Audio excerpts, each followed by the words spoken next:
کسی فضول رسم کو پانی دینے کے لیے بھی کسی کو پلے نہیں باندھنا چاہتا تھا۔ جب حماد گرجی نے اسے آپ گنے کی فیملی کے متعلق آگاہ کیا تو وہ جان کر شائستہ رہ گیا تھا۔ اس کی ممکنہ بیوی کا چچا ان کے گزرے ہر دکھ کی تکلیف کی وجہ بنا تھا۔ وہ یہ جانتا تھا اور اس نے پرعزم ارادہ باندھ کر شادی کے لیے منظوری دے دی تھی، اور اس ارادے پر عمل کر کے جب وہ زر کو بلایا تو غیر متوقع طور پر اس سے درینہ دشمنوں کو ایک دفعہ پھر سپیڈ سائن غصے اور ہتک سے پاگل ہو گیا تھا۔ تبھی اس نے ہر ممکنہ حربہ آزمایا تھا، پھر سے ایک دفعہ ان کو توڑنے کی کوشش کی تھی۔ وہ اسی شہرے کی وہی عزت جس کے جانے کے خوف سے اسد ملک نے بیٹے کے دل کی بستی ہاتھوں سے اجاڑی تھی۔ سپیر سائی کی ہلاکی سوز حرکات سے بچانے کے لیے، عزت بچانے کے لیے انہیں وہی فیصلہ لینا پڑا تھا جس نے ایک دفعہ پھر سے بہت سی زندگیوں میں بھونچال لایا تھا، کیونکہ جس نین کے ساتھ نگاہ کو رخصت کروانا چاہتا تھا اس کی طبیعت اچانک پھر سے خراب ہو گئی تھی۔ تبھی ایک دفعہ پھر سے قسمت چک پھیریوں کے باعث اسے نگاہ کے ساتھ اپنے رخصت چہرے پہ نگاہ دونوں کو ایک دن کرنے پڑے۔ رخصتی سے قبل وہ نگاہ کے پاس گیا تھا کیونکہ نین کے لیے ذہنی طور پر تیار بیٹھی تھی، اور ایسے میں وہ اپنا نکاح کیسے کر سکتا تھا، اس لیے اس نے اسے پہلے رخصت کروایا تھا۔ نگاہ کے بعد اس نے لان میں ربحان سے سب کہا تھا۔ نگاہ نے نئی زندگی شروع کرنے والا تھا۔ اس کا مطلب یہ تھا کہ وہ رشتے کو ختم کر کے واپس سے وہی دوستی کی ڈور باندھنے والا تھا، لیکن اسے ایک نئے رشتے میں باندھ گیا تھا، وہ بھی ایسا رشتہ جس میں مقابل اس سے نفرت کرتی تھی۔ اس کے اندر اس قدر گھٹن تھی کہ جب وہ کمرے میں داخل ہوا، کمبل سرکا ہوا جب کہ نگاہ پر نظر پہ پڑی تو وہ گھٹن مزید بڑھنے لگی۔ وہ سب ایک دوسرے سے پہلے بھی فرینک تھے، وہ اکثر نگاہ کے یونی بالوں کی پونی بنا دیتے تھے، اور ایسے میں اس کے چہرے کی تکن دیکھ کر بالوں کی ان کی پنیں نکال لیتے اور اس کی مدد کرنی چاہی تھی۔ اس دوران اس کی کہی گئی باتیں ساری کی ساری در پر نین کے لیے ہی تھی، اور اس کے نگاہ کی ذمہ دار تھی اس کے صحیح اقدار پہنچاتے ہوئے اس کی حفاظت کرنا تھی۔ دوست ہونے کے ناطے وہ اس کی محبت تھی، اس کی ہمراز تھی۔ اس نے جب کہا کہ خدا نے اسے اس آزمائش کے لیے چنا ہے تو مطلب وہ کبھی یہ خیال ذہن میں نہ لائے کہ وہ اپنے دوست کے حق پہ ڈاکہ ڈالے گا، اور پیش رفت کا حوالہ اس نے نین کے متعلق دینے کی کوشش کی تھی کہ وہ اسے اس ہاسپٹل سے نکلوا کے کہیں اور شفٹ کروانا چاہتا تھا، لیکن اس کے خیال کو نگاہ نے روک دیا۔ تبھی اس نے اس کی پیش رفت لمبے عرصے کا انتظار ہرگز نہیں کرے گی، کیونکہ وہ ہرگز فرشتہ نہ تھا جو ان کشیدہ حالات میں بھی اپنے اعصاب پہ قابو رکھ سکے۔ ان دونوں کا تعلق کمرے کے اندر فقط دوستوں والا تھا۔ وہ جیسے پہلے اکثر اس کا ہاتھ تھامتا تھا، کبھی سر تھپتھپاتا تھا، وہ سب اب بھی نادانستگی میں کر لیتے تھے۔ اس نے اسے منہ دکھائی کے نام پر تحفہ دیا تھا۔ گھر والے ان کی شادی کی حقیقت سے بے خبر تھے۔ جس طرح زر کے لیے نگاہ اس کے دوست کی امانت تھی، اسی طرح نگاہ بھی شہرے اور زر کے نکاح سے بہت خوش تھی۔ وہ اپنی خوشی کا شاید کھل کر اظہار بھی کرتی تو جو اگر وہ طلاق کا مطالبہ نہ کر بیٹھتی۔ وہ دوست ایک دوسرے کے ساتھ جیتے مرتے تھے، اور ان کے لیے ایک دوسرے کی تکلیف برداشت کرنا بے حد مشکل تھا۔ ایسے میں جب شہرے کی جانب سے زر تکلیف میں مبتلا ہوتا، نگاہ کے لیے اس سب کو برداشت کرنا مشکل ہو جاتا۔ دنیا کی نظر میں وہ دونوں سوتنے تھی، لیکن عجیب بات یہ تھی کہ اس سے فرق نہیں پڑتا تھا۔ وہ زر کے نکاح میں تھی، لیکن یہ بات اس سے برداشت نہ ہوتی کہ وہ زر کو اذیت دے، اور ایسے لمحوں میں اس کے تاثرات چیخ چیخ کر گواہی دیتے کہ نگاہ واحدی شہر ملک کی اس حرکت پہ کس قدر ناگواری میں مبتلا ہوئی تھی۔ زر کے اپنے کہے لفظوں کا پاس رکھا اور نین کو بے حد رازداری کے ساتھ ایک بہترین ہاسپٹل شفٹ کیا، اور اس کے علاج میں بہتری لانے کے لیے ڈاکٹرز کو مکمل طور پر الرٹ کیا۔ اس کی اور ڈاکٹرز کی کوششیں رفتہ رفتہ رنگ لانے لگیں، اور اتنے عرصے سے بیڈ پہ بے جان پڑے نین نے اپنے پیروں کو حرکت دینے کی کوشش کی تھی۔ نین کی بہتری کی طرف مائل طبیعت کے متعلق وہ چاروں سے ہی فقط جانتے تھے، لیکن کس قدر بہتری کی طرف گامزن ہے اس کے متعلق صرف زرگام جانتا تھا۔ زرگام یہ بھی جانتا تھا کہ اپنے پیروں پر کھڑا ہونے کے بعد اس نے بہت کم ہی دورانیے میں خود کو پیروں پہ اس مضبوط پہ جمایا کہ جب ربحان پہ حملہ ہوا اس کو بچانے کے لیے وہ ادھر پہنچا۔ ہال میں بیٹھے وہ دونوں خاموش نگاہوں سے آتے جاتے لوگوں کو دیکھ رہے تھے۔ میں پوچھ سکتا ہوں کہ کچھ خوشی میں تم نے مجھے یہاں بلایا ہے؟ کچھ ثانیے بعد اس نے سرگرمی سے اکتا جانے والے زرگام نے جھنجھلائے انداز میں استفسار کرتے ہوئے گویا بات کا آغاز کیا تھا۔ آج میری بیوی نے میرے ہاتھ سے میری بنائی گی چائے کی پیالی تھام لی ہے۔ اس خوشی میں دانت نکوستے ہوئے وہ جواباً گویا اس نے سنجیدگی سے اسے دیکھا تھا۔ اس نے وہ چائے پی بھی۔ زر کے اگلے سنجیدہ سوال پہ ربحان کے چہرے کے تاثرات فوراً تبدیل ہوئے۔ وہ ڈھیلا سا پڑتا کرسی کی پشت سے ٹیک لگا گیا۔ نہیں، اس کے یک لفظی یاسیت بھرے جواب پر وہ زر کے ہونٹ ہلا کے رہ گیا۔ میری دلی نیک تمنائیں تمہارے ساتھ ہے، تم مجھے یہ بتاؤ یہاں کیوں بلوایا ہے؟ ملاقات تو آفس میں بھی ہو سکتی تھی۔ اس نے دوبارہ پہلو بدلتے ہوئے استفسار کیا، کیونکہ وہ ایسے بھی پبلک پلیس پہ کمفرٹیبل نہ ہوتا تھا۔ اگر دشمن کے کرندے ہماری بغلوں میں چھپے بیٹھے ہوں تو ہمیں محتاط ہی رہنا چاہیے۔ جب تم اپنے گھر میں بھی بہت محتاط ہو کہ تمہیں لگتا ہے کہ کوئی گھر کا بیدی لنکا ڈھا رہا ہے، تو میرے خیال میں آفس میں بھی ایسا کچھ ہو سکتا ہے۔ اب کی بار بہان نے سنجیدگی سے وضاحت کی تو وہ گہری سانس بھر کے رہ گیا۔ اب اگر تسلی ہوگی ہو تو مجھے یہ بتانا پسند کرو کہ تم نے ایک بیمار آدمی کو کیوں کر ہمیں بتائے بغیر ہاسپٹل سے غائب کروایا ہے؟ اس کی تسلی کروانے کے بعد ربحان نے اپنا کھاتا کھول لیا۔ یہ کل رات سے تمہیں اس کی بیماری کا بڑا احساس ہو رہا ہے؟ یہ وہی بیمار شخص ہے جس نے کچھ دن پہلے تمہیں رات کے پہر بچایا تھا؟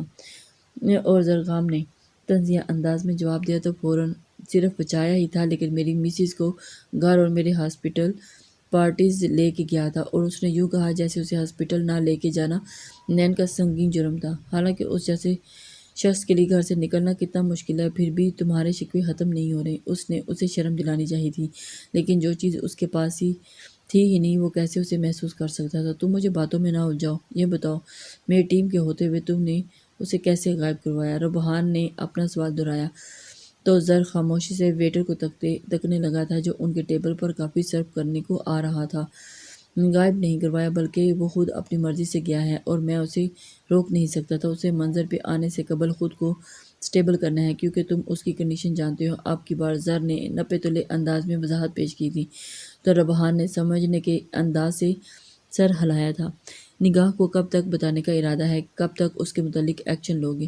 کافی کا گھونٹ بھرتے ہوئے اس نے مزید سوالات اس کے سامنے رکھے۔ نگاہ کو صبح بتا آیا ہوں، لیکن اس کے متعلق فیصلہ کچھ دنوں تک ہوگا، کیونکہ نہ تو کلثوم آنٹی کی مینٹل کنڈیشن ٹھیک ہے اور نہ ہی ولید انکل کے متعلق کوئی ٹھوس خبر مل سکی ہے۔ اس نے کافی گھونٹ لیتے ہوئے سنجیدگی سے جواب دیا تھا تو ربحان چند لمحے اسے دیکھتا رہا۔ اور شہرے؟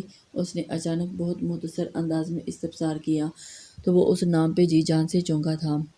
شہرے کیا؟ اس نے نبھے اچکاتے ہوئے اسے دیکھا جو اسی کی سمت دیکھ رہا تھا۔ شہرے سے نکاح سے قبل اس قدر شدید انداز میں انکاری کیوں تھے؟ یہ ایسا سوال تھا جو صرف ربحان بلکہ تینوں کے دماغوں میں کلبلا رہا تھا، اسی لیے آج موقع ملتے ہی اس نے پوچھ ہی لیا تھا۔ کیونکہ میں ان کے انکار کو سمجھنے والا ہوں۔ میں نے زندگی میں اسے ایک عورت کے لیے دل کے دروازے کھولے تھے، لیکن میں نے کبھی زبردستی اسے اپنی زندگی میں شامل نہیں کرنا چاہا۔ سالوں پہلے جب بابا صاحب نے میری خواہش ٹھکرائی نہ ہوتی تو تب بھی میں اس شہری کی رضامندی جان کر انہیں اپنی زندگی میں شامل کرتا۔ ابھی جب وہ اس رشتے کے لیے رضامند نہیں تھی تو میں کیسے ان کے ساتھ زبردستی کر سکتا تھا؟ میں خود غرض ہوتا تو اس وقت اس سچویشن سے فائدہ اٹھا کر اپنی برسوں پرانی خواہش بھی پوری کر لیتا۔ مگر گمبھیر لہجے میں بولتا ہوا وہ رکا تھا۔ مگر قسمت کی چک پھیریاں عجیب ہیں جو اس کے لیے اپنی ہی خواہش سے منہ پھیرے۔ انکاری ہو رہا تھا، مجھے اس کے لیے یہ رشتہ جوڑنا پڑا۔ اس نے اپنی بات مکمل کرتے اضطرابی حالت میں اپنے گنہرے بالوں میں انگلیاں پھیری۔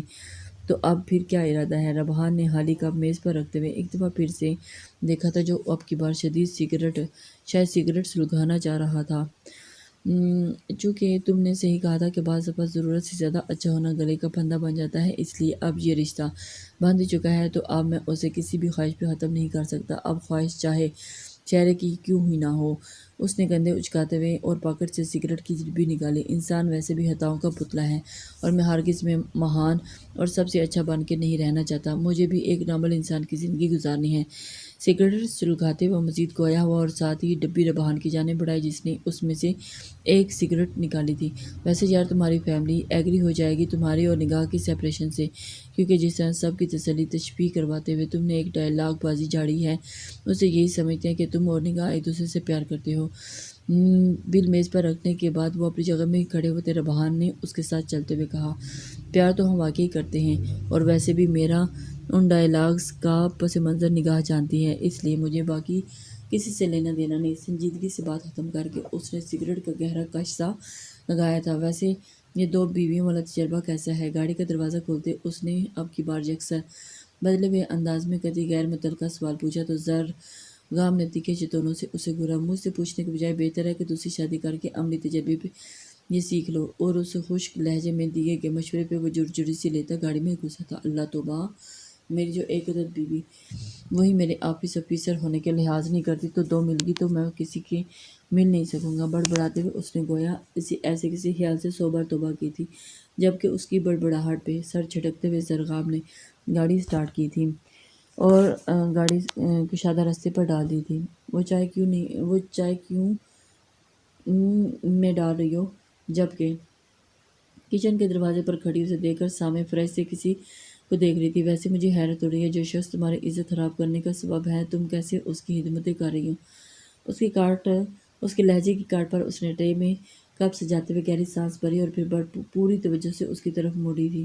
عزت لینا اور دینا اللہ کے ہاتھ میں ہے۔ جس دن مجھے لگا کہ اوپر کمرے میں بیٹھا شخص میری عزت کا محافظ نہیں، اس دن تمہارے کسی سوال کا جواب دینے کے لیے میں یہاں تمہیں نظر نہیں آؤں گی۔ نبے تلے انداز میں اس پہ بہت کچھ واضح کرتی وہ پلٹ کر واپس سلیپ پہ متوجہ ہوئی، جہاں اس کے لیے دوپہر کی چائے کی تیاری کر رہی تھی۔ جو عزتوں کے لٹیرے ہوں وہ کبھی محافظ نہیں بنا کرتے۔ سامع نے پھر سے زہریلے لفظوں کا وار کیا، کیونکہ ذوالنورین کے حوالے سے وہ اس لڑکی کا وجود اسے یہاں ہرگز برداشت نہیں ہو رہا تھا اور اسے یہاں سے نکالنا چاہتی تھی۔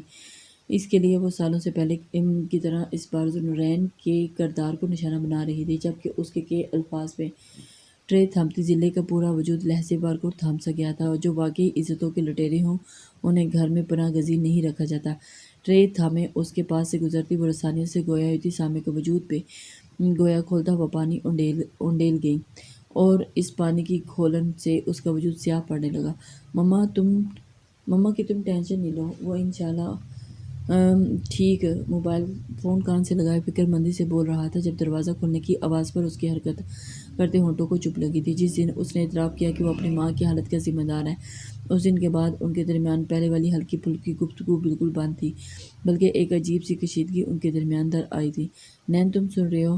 اس کی غائب دماغی محسوس کر کے دوسری جگہ سے پکارا گیا تھا تو وہ چونکا۔ تم اپنا کام مکمل کر کے واپس آنے کی کوشش کرو اور اپنا خیال رکھنا، آہستگی سے کہتے ہوئے اس نے بات سمیٹی اور کال منقطع کی۔ تب تک وہ چائے کی ٹرے سامنے کپ سے اٹھا چکی تھی۔